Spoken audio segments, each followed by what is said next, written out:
हमर वायरल कविता के प्रैक्टिकल देखू अहाँ सब। 1-1.5 घंटा में भ जाइए हमरा भानस भात, 2 घंटा में करे छी हम भनसाघर के साफ। डिब्बा डुब्बी जगह लगा कर बर्तन बासन सैंतै छी, आ कोन मसल्ला सब सधल छै डिब्बा में हम भरै छी, कोन मसल्ला सब सधल छै डिब्बा में हम भरै छी।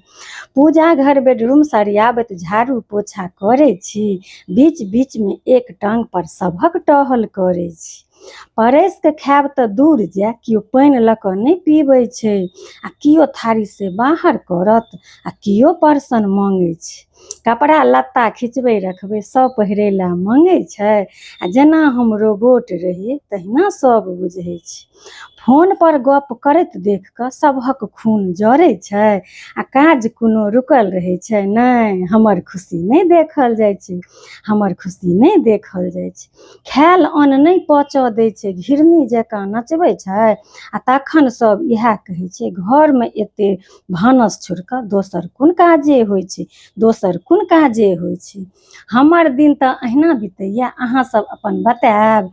एक शेयर कऽ के अहाँ सब जन जन तक पहुँचायब, एक शेयर कऽ के अहाँ सब जन जन तक पहुँचायब।